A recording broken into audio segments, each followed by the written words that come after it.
नमस्कार साथियों, मैं राजेंद्र आप सबका स्वागत और अभिनंदन करता हूं अपने YouTube channel astrology based on लघु पाराशरी में।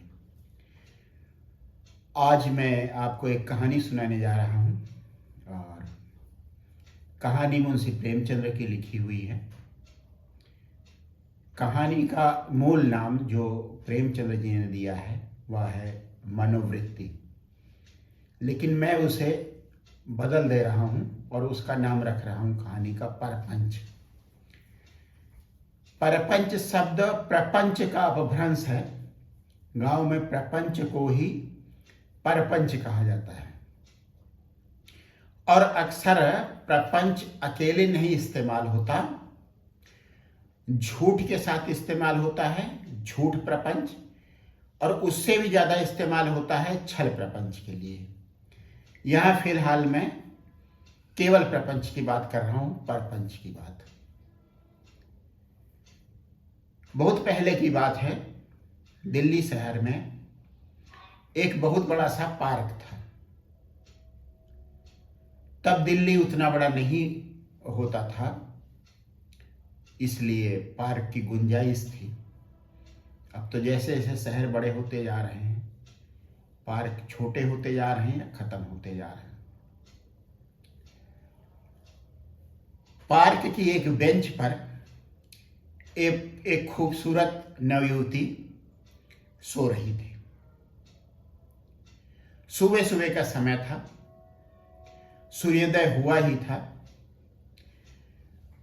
जैसा होता है शहरों में घूमने के लिए, टहलने के लिए सबसे अच्छी जगह पार्क होती है। उस पार्क में भी सुबह से ही लोग टहलने आ जाया करते थे।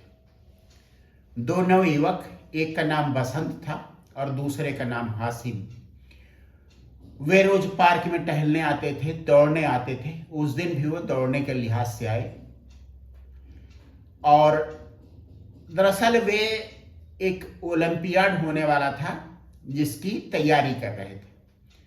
तो ओलंपियाड जो होता है उसमें तीव्र गति से दौड़ने की जरूरत नहीं होती, लगातार धीरे धीरे बहुत लंबी दूरी तक दौड़ने की जरूरत होती है।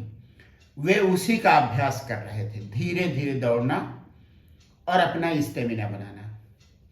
जब वे पार्क के पास पहुंचे तो अचानक से बसंत की नजर उस बेंच पर गई जिस पर वह नवयुवती सो रही थी।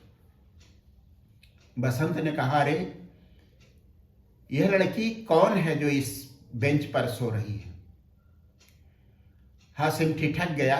उसने देखा, कहा, मुझे तो कोई वेश्या मालूम होती है, इस तरह से खुलेआम पार्क में सोना, वह भी जब सूर्योदय हो चुका है और लोग पार्क में टहलने आना शुरू कर दिए हैं। हासिम की बात बसंत ने काटी। उसने कहा, मुझे तो यह नववधू लगती है। देखो, सिंदूर लगा हुआ है, पैरों में भी रंग है, लाल रंग की चूड़ियां और लाल रंग की साड़ी, यह बता रही कि यह कोई नववधू है। हासिम ने कहा कि आजकल नववधुएं इस तरह का श्रृंगार नहीं करती, वेश्याएं करती हैं। वसंत ने कहा कि तुम्हें कैसे, तुम यह बात इतने अधिकार के साथ कैसे कह सकते हो? हासिम हंसा। उसने कहा कि मुझे वेश्याओं का कुछ अनुभव है। और यह कहते कहते उसकी आंखों में रहस्यमयी चमक आ गई। बसंत ने कहा, कुछ भी कहो, मुझे तो यह कोई कुलवधू लगती है, कोई ऐसी युवती जिसकी थोड़े दिन पहले ही शादी हुई। अब उन्होंने चलना शुरू कर दिया था, धीरे धीरे टहलना भी शुरू कर दिया था। दोनों एक दूसरे के पैरेलल टहल रहे थे, लेकिन दोनों के दिमाग में वह नवयुवती घूम रही थी। हासिम लगातार इस बात पर जोर दे रहा था कि वह कोई वेश्या है, क्योंकि इस तरह से खुलेआम दिन के उजाले में एक सार्वजनिक जगह पर कोई वेश्या ही सो सकती है या सोने का अभिनय कर सकती है, नाटक कर सकती है लोगों को अपनी ओर आकर्षित करने के लिए। पता नहीं क्यों बसंत का मन यह मानने के लिए तैयार नहीं था। वे दोनों टहलते रहे और आपस में उसी नवयुवती की बात करते रहे। थोड़ी देर बाद उसी बेंच के पास से एक डॉक्टर और एक वकील गुजरे। दोनों को अपने जीवन का बड़ा लंबा अनुभव था और एक डॉक्टरी का पेशा करते करते बूढ़े हो गए थे। वकील साहब भी बूढ़े थे। वकील साहब थुलथुल शरीर के व्यक्ति थे, उनका पेट निकला हुआ था, और डॉक्टर साहब स्लिम ट्रिम थे। ऐसा लगता था उनको देखकर कि जो चीजें उन्होंने अपने मरीजों को बताई थी फिटनेस के लिए, उसका उन्होंने भी पूरा पूरा पालन किया था। डॉक्टर और वकील भी उसी बेंच के सामने से गुजरे और डॉक्टर साहब ने उस नवयुवती को देखा। पहले वकील साहब से पहले नजर उनकी पड़ी। उन्होंने बसंत का प्रश्न दोहराया, कहा, अरे यह इस समय जबकि सूरज निकल आया है, इस सार्वजनिक जगह पर, इस पार्क में, यह खूबसूरत नवयुवती कौन है जो सो रही है? वकील ने कहा कि यह सो नहीं रही है, सोने का अभिनय कर रही है और इसका उद्देश्य है हम जैसे लोगों को अपनी ओर आकर्षित करना। डॉक्टर साहब हंसे। उन्होंने कहा कि अब हम लोग इस उम्र के नहीं रह गए कि कोई नवयुवती हम लोगों को आकर्षित करे। वकील ने कहा, नहीं, ऐसी बात नहीं है, नवयुवतियां बूढ़ों में भी रुचि लेती हैं। डॉक्टर साहब ने कहा कि अरे थोड़ा धीरे बोलो, हो सकता है वह जग जाए और हम लोगों की बात सुन ले, तब ना हम लोगों के लिए अच्छा रहेगा ना उसके लिए अच्छा रहेगा। वकील ने कहा, अगर वह जग जाती है तो अपनी बात सुनकर, इस बात को सुनकर कि एक बूढ़ा उसकी ओर आकर्षित हुआ है, खुश ही होगी। नवयुवती या कोई भी युवती, खूबसूरत युवती, इस बात को सुनकर कि कोई बूढ़ा उसकी ओर आकर्षित हुआ है, खुश ही होती है। डॉक्टर साहब ने कहा कि अरे क्या मेरा मतलब की बात कर रहे हो, शरीर में जान नहीं है और बात कर रहे हो नवयुवतियों की? उन्होंने कहा, ऐसा नहीं है, अभी मेरी रगों में जवान खून दौड़ रहा है और साथ ही साथ कुछ दवाओं का भी मैं सेवन करता हूँ, जिससे मेरी जवानी बनी रहे, भले ही शरीर देखने में बूढ़ा हो गया है। डॉक्टर ने कहा, अरे क्या बात करते हो, मैं सब जानता हूं, ये दवाएं नुकसान ही करती हैं, एक विशेष क्षेत्र में व्यक्ति की उत्तेजना को बढ़ा देती हैं, लेकिन वह उत्तेजना उनके शरीर के हिसाब से ठीक नहीं होती और उनके लिए नुकसान ही करती है। वकील ने कहा, जो भी हो, फिलहाल मैं उन दवाओं का इस्तेमाल करता हूं और जो उनका उद्देश्य है उस उद्देश्य को पूरा करता हूं। वकील ने कहा कि डॉक्टर साहब ने उनसे कहा कि तुम मंकी ग्लैंड्स लगवा लो, हंसते हुए। वकील ने कहा कि यह क्या होता है? उन्होंने कहा कि मंकी के ग्लैंड्स लगवाने पर व्यक्ति की शारीरिक क्षमता बुढ़ापे में भी जवानों जैसी बनी रहती है। दोनों बातें करते रहे, धीरे धीरे टहलते रहे और वे भी उस नवयुवती से, उस बेंच से आगे बढ़ चुके थे, लेकिन उनकी बातों का जो विषय था वह नवयुवती ही थी। धीरे धीरे बसंत और हासिम ने एक चक्कर लगाया पार्क का और उसके बाद पार्क से बाहर निकल गए। डॉक्टर साहब और वकील ने भी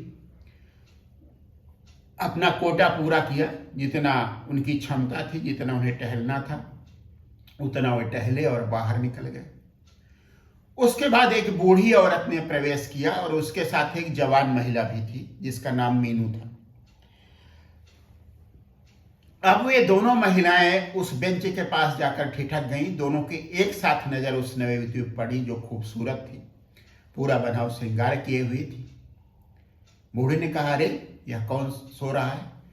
जवान ने हासिम की बात दोहराई। उसने कहा मुझे तो ये वेश्या लगती है। बूढ़े ने कहा अरे तुम्हारी ऐसी लड़कियां ही तो लड़कियों को बदनाम करती हैं, महिलाओं को बदनाम करती हैं। इस तरह से किसी के बारे में ऐसे कह देने का क्या मतलब है। जवान महिला जिसका नाम मीनू था उसने कहा ये बताइए आंटी, चाची जी, इस पार्क में खुलेआम इस तरीके से सोना क्या कोई सभ्य युवती कर सकती है? मुझे तो पूरा पूरा विश्वास है कि यह कोई वेश्या ही है। बूढ़े ने कहा ऐसा कुछ नहीं है, अनर्गल बातें मत करो। मीनू ने कहा आप ही तो स्त्री स्वतंत्रता की बातें करती हैं। बूढ़े ने कहा मैं स्त्री स्वतंत्रता की बात जरूर करती हूं, लेकिन मेरी स्त्री स्वतंत्रता का मतलब यह नहीं होता कि कोई व्यक्ति या कोई लड़की, कोई नवयुवती खुलेआम किसी पार्क में सोने लगे। उसे इस बात का भान ना रहे, इस बात का ज्ञान ना रहे कि उसके कपड़े और उसका शरीर किस तरीके से इधर उधर हो गया है, कपड़े कैसे उघड़ रहे हैं या उघड़ने की स्थिति में जा रहे हैं, और शरीर किस मुद्रा में बना जा रहा है, शरीर ने कौन सी मुद्रा अपना ली है। मीनू ने कहा इसीलिए तो मैं कह रही हूं कि यह कोई वेश्या है। बूढ़ी ने कहा कि कोई भी हो फिलहाल उसे जगाओ और कह दो कि अपने घर जाओ। मीनू ने उसे जगाया। बूढ़ी भी पास खड़ी थी, बूढ़ी औरत भी पास खड़ी थी, बूढ़ी महिला पास खड़ी थी। बूढ़ी महिला ने पूछा तुम कौन हो? उसने कहा कि मैं डॉक्टर श्यामनाथ की बहू हूं। अब वह बूढ़ी औरत और मीनू, उसके साथ की जवान महिला, दोनों ही डॉक्टर श्यामनाथ को जानती थी।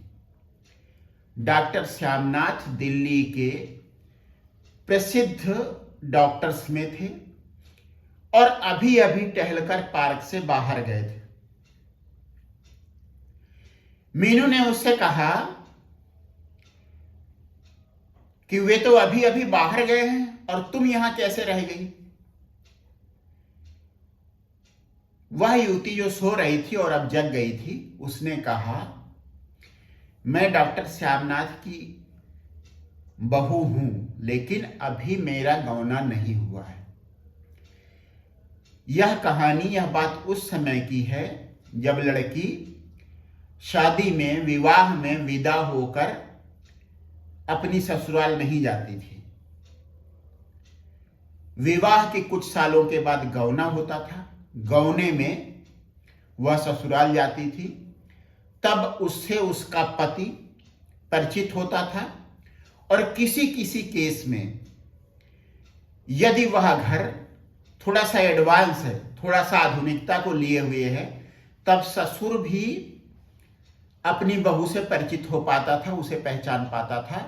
नहीं तो जीवन भर ससुर अपनी बहू का मुंह नहीं देखता था। फिलहाल डॉक्टर श्यामनाथ एक आधुनिक परिवार के व्यक्ति थे, डॉक्टर थे। तो अगर लड़की, वह नवयुवती जो सो रही थी, अब जग गई थी, विदा होकर उनके घर जाती तो वह निश्चित रूप से उससे परिचित होते। लेकिन उस नवयुवती ने कहा चूंकि मेरा गौना अभी नहीं हुआ है, मेरी विदाई अभी नहीं हुई है घर से, मेरे मायके से, इसलिए मेरे ससुर मुझे नहीं पहचानते। अब बूढ़ी औरत ने पूछा तुम यहां सो क्यों रही हो? उसने कहा मैं सो नहीं रही हूं, मैं एक बीमारी से ग्रस्त हो गई हूं। मैं सुबह सुबह यहां टहलती हुई आई और इस पार्क पर बैठ गई। रात में गर्मी थी, इसलिए नींद ठीक से नहीं आई थी। यहां बड़ा अच्छा लग रहा था और उसी समय मेरी बीमारी ने मुझे दबोच लिया। मेरा सिर दर्द हुआ, हल्का सा सिर में दर्द उठा और मैं इस बेंच पर गिरकर सो गई या बेहोश हो गई। सो क्या गई, बेहोश हो गई।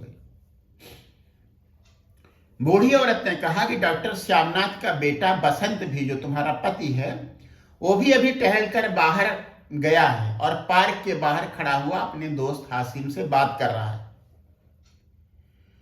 तो मैं बसंत को बुला देती हूँ। उसने कहा, मैंने बताया मेरा गौना अभी नहीं हुआ, इसलिए मेरे पति बसंत भी मुझसे परिचित नहीं है और इस सब के लिए कोई जरूरत भी नहीं है, मैं पूरी तरह से स्वस्थ हूं। मीनू और उस बूढ़ी महिला ने एक साथ कहा कि बेटी तुम इस तरह से अकेले मत आया करो। नवयुवती ने कहा कि आपकी बात सही है, मैं आगे से इस बात का ध्यान रखूंगी और अब मैं चलूंगी। और उठकर वह धीरे धीरे पार्क से बाहर की ओर अपने घर के लिए चल दी। यह कहानी इस बात का प्रतीक है कि अक्सर हम बिना किसी तथ्य की सच्चाई जाने बात करने लगते हैं, और जब हम किसी व्यक्ति के बारे में बात करते हैं और भारत जैसे देश में जब वह व्यक्ति कोई नवयुवती होती है, तब उसके बारे में की गई इस तरह की बातें यदि उनकी छानबीन न की जाए तो उस नवयुवती के लिए, उसके परिवार के लिए घातक साबित हो सकती। बस यहीं से मैं अपनी कहानी खत्म कर रहा हूँ। आप सबका बहुत बहुत धन्यवाद। यदि आपने अभी तक मेरा चैनल सब्सक्राइब नहीं किया है तो कृपया उसे सब्सक्राइब करें। यदि आपको मेरी कहानियाँ, मेरे एस्ट्रोलॉजी की वीडियोज पसंद आते हैं तो उन्हें लाइक करें और शेयर करें। एक बार फिर से बहुत बहुत धन्यवाद।